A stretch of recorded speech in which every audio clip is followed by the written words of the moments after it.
Folks, welcome, welcome. We're going to get started. So I am not Taylor Jansell from EPA. I am Abby Dakin from EPA. Taylor, unfortunately, could not be here. She had family things she had to take care of. So I am pinch hitting, and I want to apologize in advance for any missteps or information I don't have. Where is the clicker?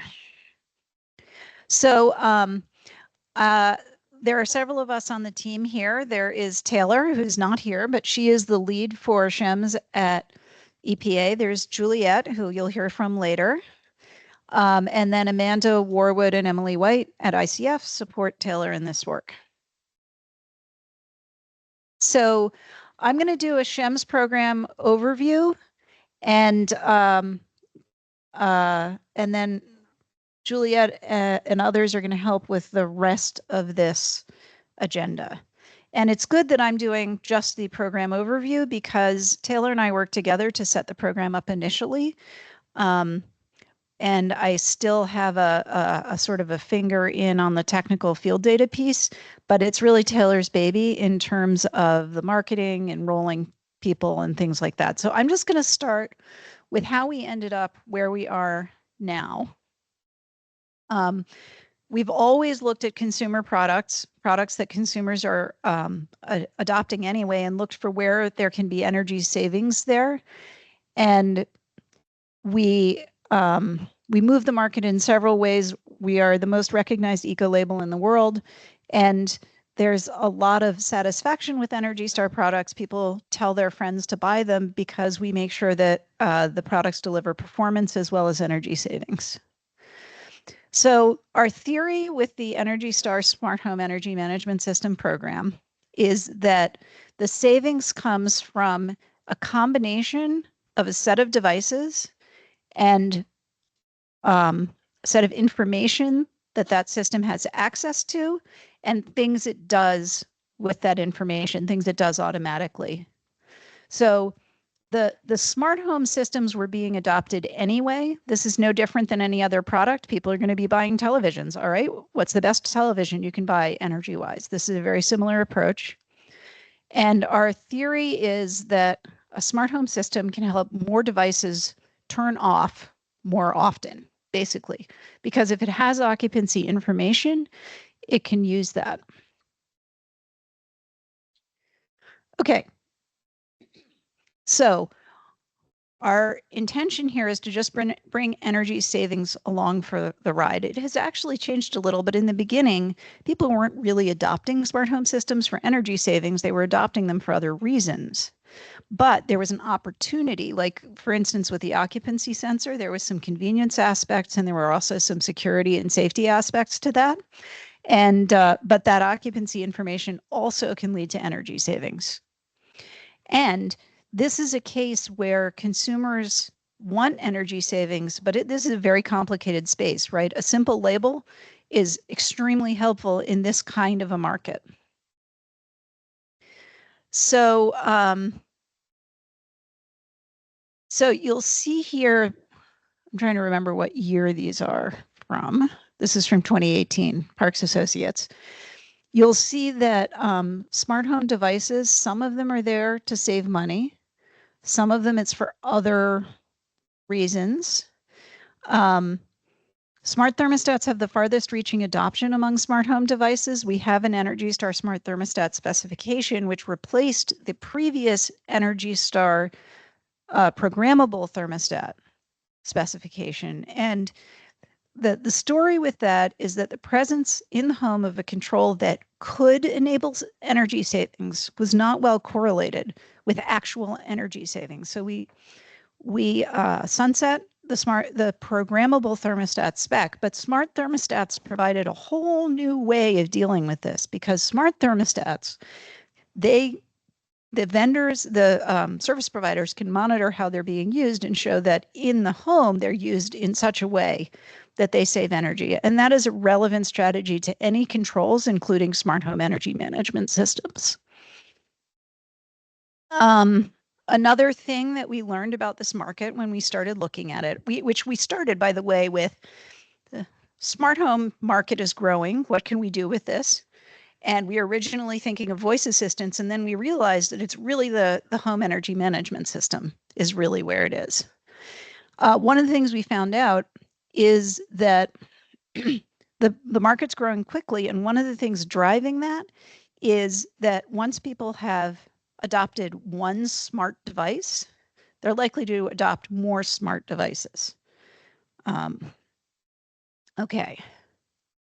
And then this is the kind of device adoption that that drove our choices. The yellow boxes highlight the things that are part of the Energy Star SHEMS 1.0 package.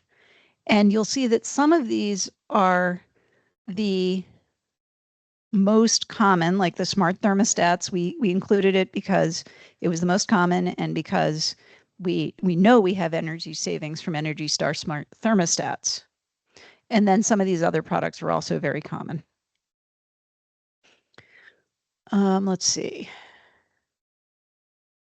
So this was not, when we started this work, this was not what this chart looked like.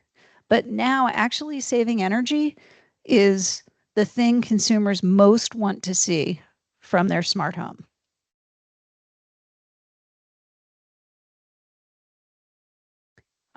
Furthermore, consumers are interested in automation in order to save energy with their smart home. This is again Parks Associates data, and you're seeing that consumers have particularly older consumers have a positive association with automatic energy saving actions. This was another piece of information that we used that was motivational for us in setting this up. This is from a survey of various utility pilots and studies that showed that there's significant potential savings from smart devices. I'm sorry, I'm running through these really fast. Taylor probably had more to say about these slides. And then there was there's been a good amount of research that shows that feedback so I've been talking about automatic energy saving actions. Now there's feedback. Smart devices is growing, automatic energy savings is acceptable to consumers and is desired by consumers. And now we're talking about another piece of the Energy Star SHEMS spec, which is feedback, consumer feedback. There is significant evidence that consumer feedback leads to energy savings. And in fact, I'm going to skip ahead to this slide. The feedback leads to energy savings most effectively when it is actionable, when it is real time, and when it's sensitive to what's happening in the home. So this is what we're looking for when we're looking at feedback. Now I'll go back. Okay. Now I sort of did an interesting study. This was quite some time ago. This was 2017. Showing significant energy savings with these types of products. And the way they did this study, how am I doing on time? Do I have time to talk about it? Okay. The way they did this study is they installed smart devices in homes. And the study was reasonably small, 30 to 100 homes, if I remember correctly. And they just had people use everything in their home just like normal. Don't change anything. And the smart devices were there to record what happened, how things in the home were being used. And then they took that data and they looked at, okay, what would a smart device algorithm have done? We noticed the home is unoccupied. It would have turned off most of the lights and set back the thermostat. And modeled the energy savings from those sets of algorithms, and the energy savings they found were about 16%.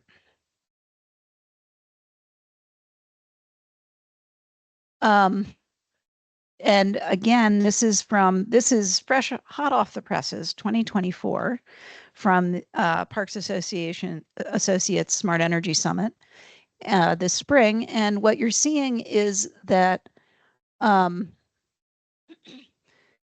homes that have smart devices, pull them together, a lot of them, multiple devices together, and um, the primary reason they do that is for saving energy. Other reasons are also very important. So let's now talk about, so that's why we did all this. Let's talk about what we did. So the Energy Star certification is based on a bundle of devices which have low standby power and provide certain functions, services based on the information from those devices, field data reporting, is the system being used in homes, and that gives you an Energy Star certified product. So the product is not a thing on the wall, it's a thing on the wall with associated services. And this is just an outline of the criteria.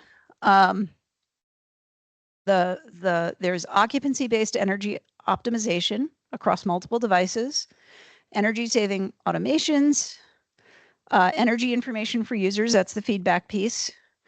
Remote access kind of comes along.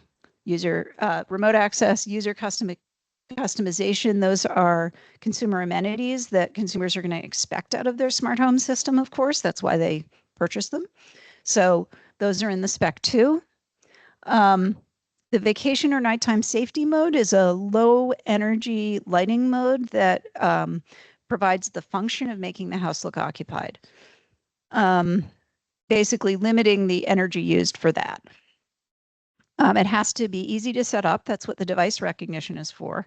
It has to provide some demand response access and time of use response, because we know that that's a reason for utilities to encourage smart home device adoption, and also for customers to want smart home devices to help protect them from their energy bill going up in a time of use rate environment.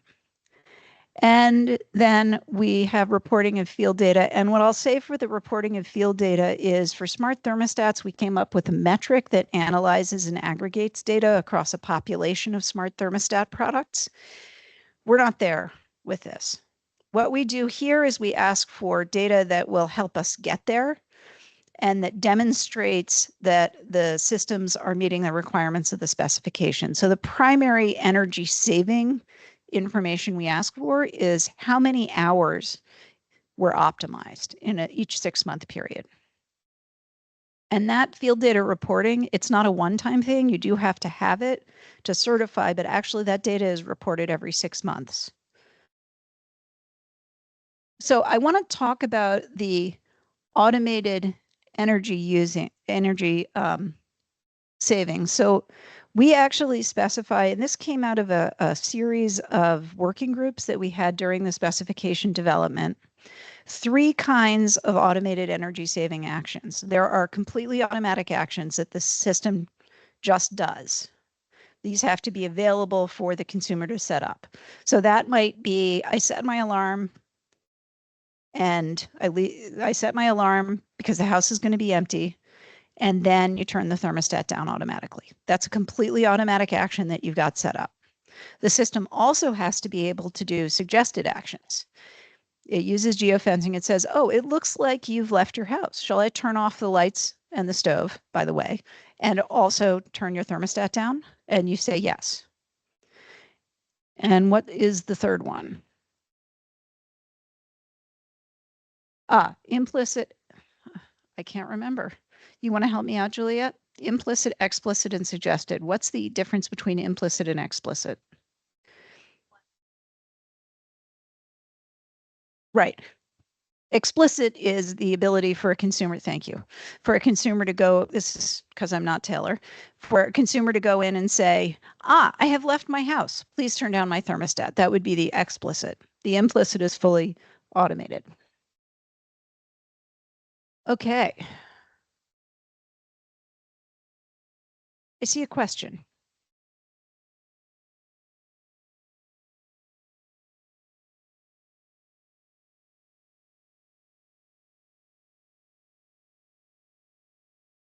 So sure. Mike Del Negro with NYSEG RG.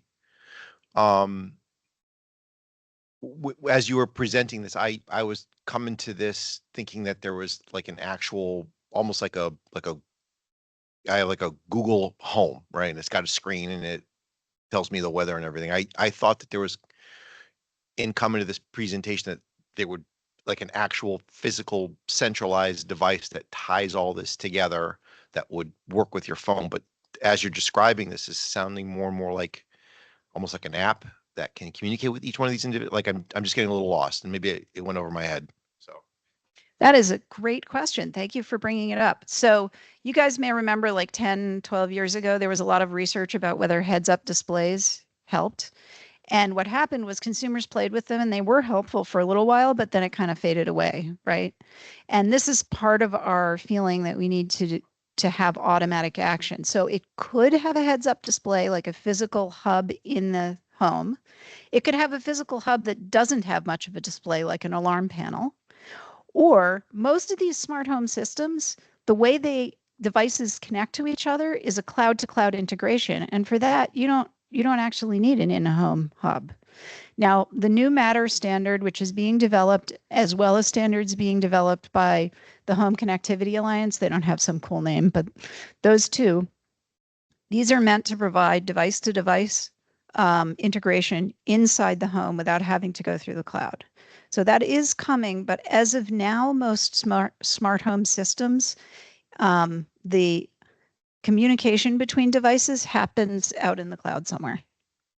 So it is philosophically what you're talking about. Logically, it's what you're talking about, but the physical devices don't have to look like that. We can hear you, but we have a hybrid meeting and I want them to hear the question. Okay, just following up on that. So we said that there were going to be devices that communicate with each other in the future. Do you have a sense of whether or not that's going to require any kind of a different hardware, or like our legacy systems going to be brought into that with software? A lot of legacy systems will be brought into that with software. I don't know the details of exactly which systems, but for instance, the smart thermostat company vendors who are participating in that standards development, they'll be able to do firmware updates. So I don't know enough. Does anybody in this room know the answer to this question? Mixed bag. Okay, thank you.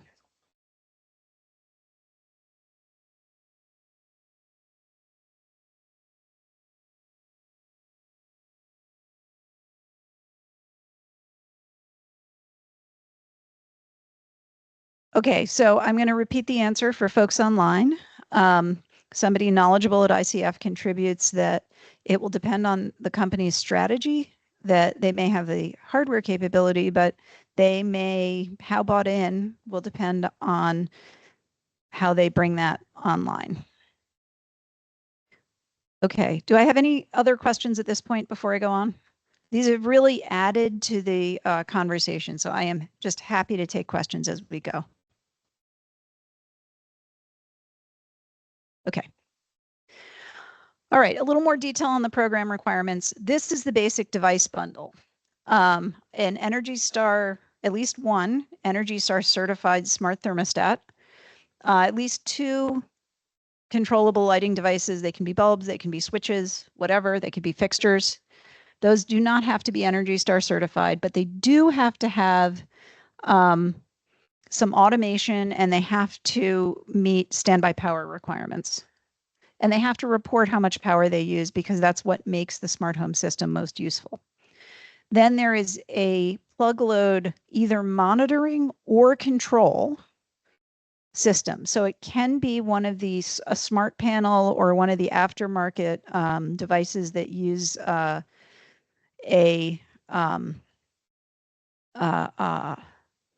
current collar to monitor power, or it can be smart plugs, or it can be a smart strip. It needs to be able to control a water heater. A 240 volt smart plug can work for that. However, what we really want to see is that it can be integrated with an Energy Star connected water heater. And then you may or may not, as we talked about, have a hub. If you have a hub, you need to report its standby power. We don't have a limit on it, right? I don't think we do, but you do have to report it.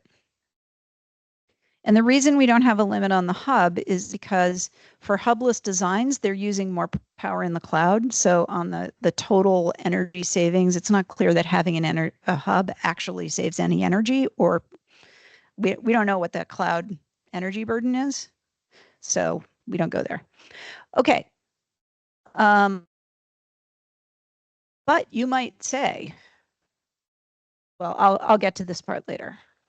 So here is just a checklist of what we want the system to do. I'm not going to go through this, but this reflects basically if your smart home system has these capabilities, you should definitely talk to Juliet.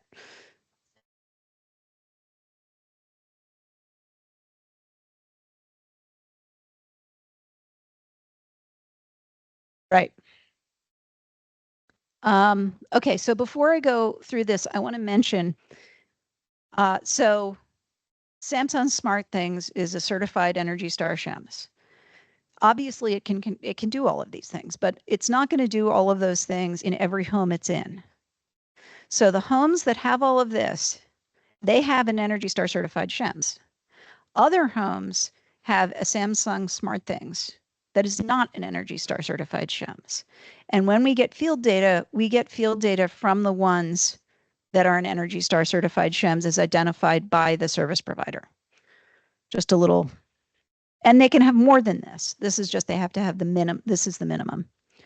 All right, so let's talk about roles in the program, how to get involved.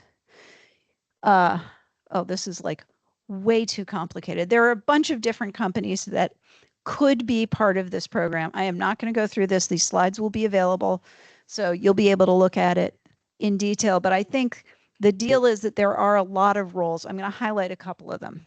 So first of all, utilities can build and certify their own smart home platform, and you're going to hear from BG&E on this in a minute. You could take an existing SHEMS platform and private label it with your utility, you know, if you can find a partner who will do that with you, private label it. You're then the Energy Star partner, but you don't have to deal with a lot of the back end. And of course, you can incentivize Energy Star SHEMS and participate in roundtables and best practice sharing. Service providers, so these are not necessarily the folks that make the hardware. These are the folks that integrate the SHEMS, whether it's the hub provider, the alarm panel provider, Google Home, Apple HomeKit. Again, no hub for Apple HomeKit, but you get an idea. That's really who we want to enroll in this program, because we feel like the Energy Star mark could be an important way of communicating to your customers that you're taking energy seriously. Having that also gives you a gateway to the utilities who are interested in smart home energy management systems, because we talk to utilities all the time. And there are plenty of interested utilities here. So where we want to go with this is, from the beginning, we've wanted to get to that metric like we have for smart thermostats. We just need more data. We got way ahead of the market here. So we've had this spec up since 2019, but we are getting this year much more interest from service providers. And so we think it's within reach to have that data to be able to establish a metric in the future. And then in addition, there are these in-home communication standards. We really want to leverage that. We think that's going to make the consumer experience significantly better, as well as reducing data privacy concerns for consumers. And who knows where we're going from there. You know, we have a small selection of devices that we have actually done something with, and there's much more that you could do with more things. Door sensors. Do you know that you're wasting energy because your door's open? Your garage door's open? Let's see, load shifting with water heaters. There's just lots of stuff you can do in the future. A lot of it is not energy related, but a lot of it is. So I'll just close to say that now is the time to pursue this. We have more utility interest than we've ever had in this. And we're hearing from a lot of companies that they're interested. Okay, I'm going to stop for questions at this point, and I'm going to come around with the mic so that the people on the phone can hear the questions. Yeah, hi, great presentation. I'm Casey with Pearl Certification. And going back a couple slides when you talked about the different roles, we're a different type of service provider, as is Quick Carbon over there. We're an Energy Star home upgrade service provider. And one of the 6 high impact measures is electric readiness. And so I'm wondering, within the Energy Star family, do you view SHEMS as a core component of what electric readiness is within those 6 high impact measures? It's not necessary. That's all I need to say, really. It means enough panel. It means enough a circuit at the garage for the car. It means a place to plug in solar panels, but it's not necessary. So it could be helpful. You tell me. Hi, Jim Poynton with Leidos. I manage retail products program, and in my mind, one of the biggest barriers to smart homes is the plethora of software platforms out there, that, I mean, there's a million, and so I was just wondering if if you guys know if the industry is working on a standard platform that can go across all products, so that end users don't have to worry about compatibility. Yes. Unfortunately, industry is working on 2 different standard platforms. So it's going to be like we ended up with cell phones, right? We're going to have 2 different systems that are incompatible, but at least it's down to 2 and not like 30.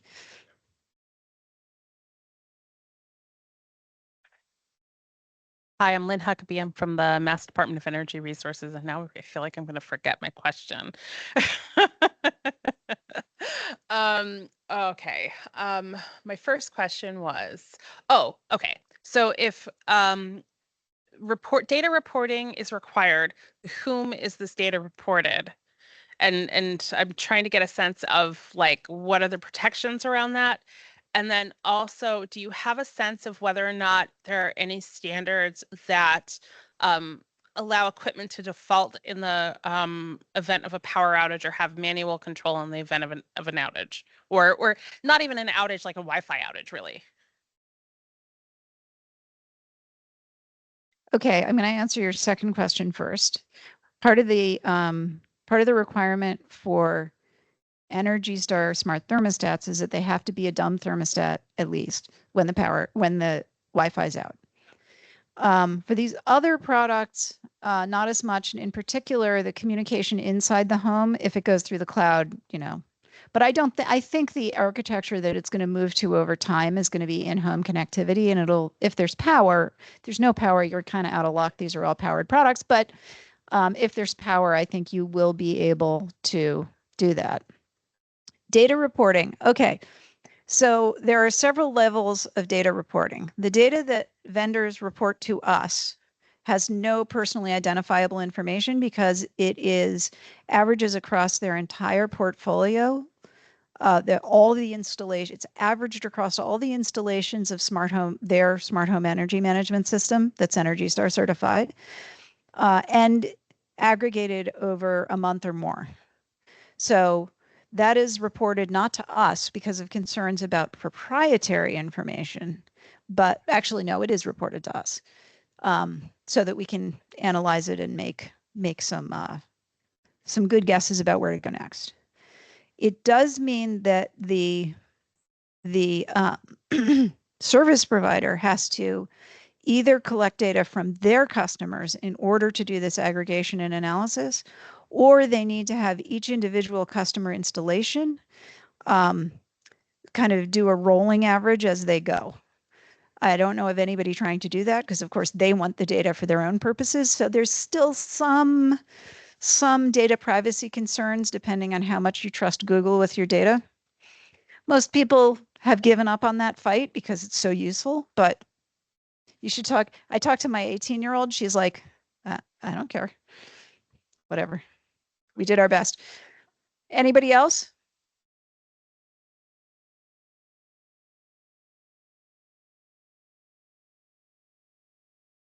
When it, Cooper with Quick Carbon, when it comes to the goals or the metrics that are trying to be achieved with the use of these programs, is it okay to optimize for carbon pollution reduction at potentially the expense of energy consumption? There are times of the day where it makes sense to use more energy because it's carbon free than to use less energy later because it's carbon intensive. One of my favorite subjects, so close to my heart. Energy Star is an energy saving program. That's what we're focused on. I'm sure you've heard this line before. Obviously, it's of increasing importance when you use energy, not just how much. But at this point, we're looking for energy savings. That's my answer. Okay, online has a question. Yes, this is a question from David at Pico. The question is, has there been any data on demand and peak demand savings? No, we have no direct data.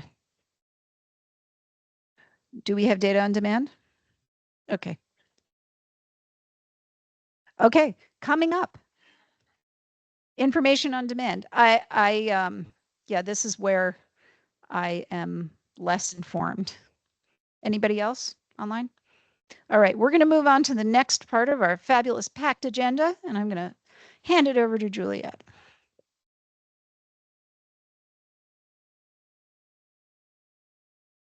Thanks, Abby. You did a great job.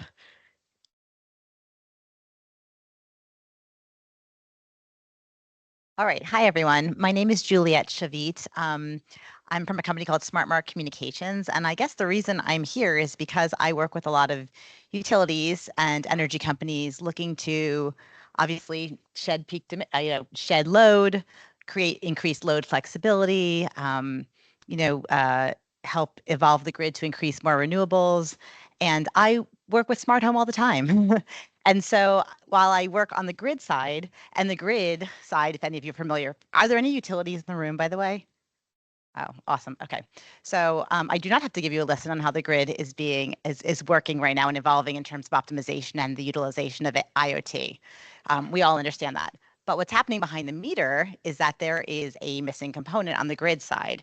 So engineers on the operation side of the utility are really good with machines, right? Like we know how to get to that meter, machine to machine. We understand the pipes, but understanding the person at the end and the customer behavior, and now this customer owns renewables like solar and EV, it's more and more important for utilities to be able to reach all the way to the customer. So the grid, our grid that we're so focused on reliability and evolving and optimizing for energy efficiency and reduce greenhouse gas emissions, is highly dependent on customer behavior. So we're just taking some of the automation that is in front of the meter and we're applying it behind the meter. And that's really what we're doing through smart home systems. So I am lucky enough to work with Abby and with Taylor on how utilities can really optimize these types of technologies. So that's what I'm going to talk about. And I get to talk to, and you will get to learn firsthand from some of the utilities in the room today about how they're optimizing it. All right, so we're going to talk about the Utility Roundtable, which you may be familiar with. This is going to be a pitch for the Utility Roundtable and how you can get involved. We're going to talk about some of the publications that are about to come out from this group as well, and then where you can find additional resources specifically if you're a utility or if you're a solutions provider looking to sell to utilities. Okay. So this year, we kicked off a utility SHEMS roundtable. It's awesome. You should join. We have about 15 utilities who are all coming from different parts of the utility. We have people from the DR and demand response side. We have energy efficiency. We have people in new construction and energy efficiency and product implementation. But all sides are coming to learn about how SHEMS ties it all together. So we have a really diverse group of people, and we wanted to tap into that diverse set of mind share. And we are encouraging SHEMS pilots and deployments. And we're doing that through listening to other utilities on how they're utilizing the systems at really what we call in the utilities world, the grid edge. And in this group, we speak, with each other about interests and experience. And this group has just published 2 drafts of publications. We're going to talk about those in a second to help support utilities in their deployments of smart home products and programs. And obviously, I want to give many thanks to the utilities who have been participating very actively. This is actually our 4th utility roundtable session. We decided to do it in person here. So we've been having online and virtual sessions, and this is our first in person. All right. We have a best practices guide coming out. It should be coming out, I'd say, probably in the next 2 months. I know it's in process in terms of draft format. This guide is designed for utilities who are looking to utilize SHEMS in a pilot or at scale. There are utilities using smart home. Not every utility is using smart home for grid purposes. Some are using them explicitly for energy efficiency purposes. But what our narrative here in the story is that there's optimization of SHEMS for both, right? So you should be designing programs that are energy efficient that obviously contribute to grid benefits. So this is really important, and this is one of the topics that this guide is going to cover. We're also providing recommendations for selecting platforms and working with vendors. We are not providing recommendations for the name of the product, but what you should be looking for as you're looking to deploy. We have a special section for low income.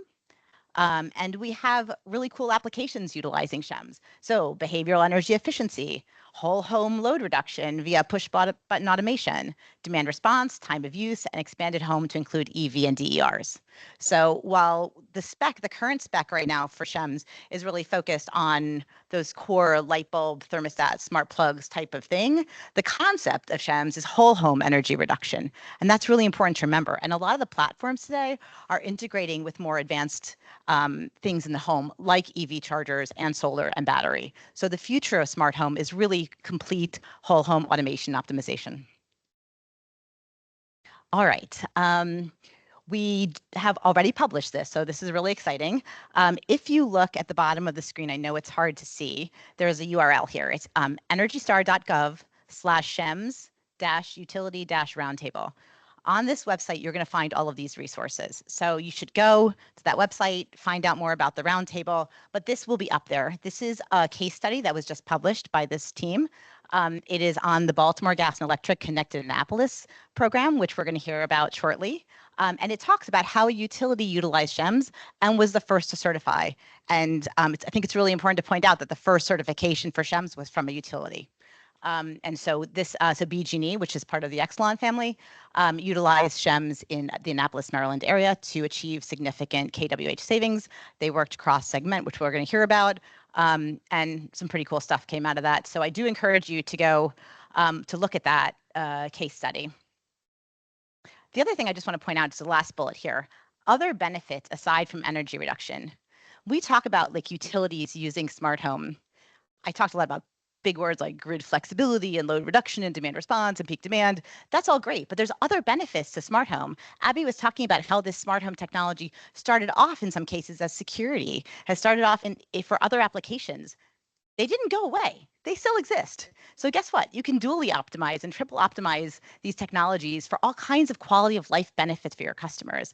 And that's really important. And your regulators and the policymakers, they really are looking for that. And they really will be attracted to the fact that the utility is providing additional benefits, particularly to vulnerable populations also. So just keep that in mind that when you're deploying SHEMS, you're getting all the bells and whistles of the demand side of demand reduction, but you're also getting quality of life benefits for your customers. That's a great thing to feel good about as an energy efficiency person in the room. Okay, additional resources for utilities. So There, good. They put the URL on top there. What are you going to find if you go to this page?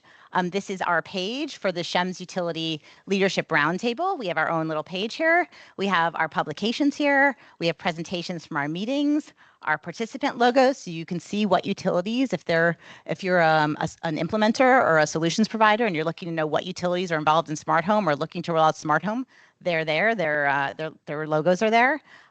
We talk about our upcoming events and key contacts, and you will find that BGE case study.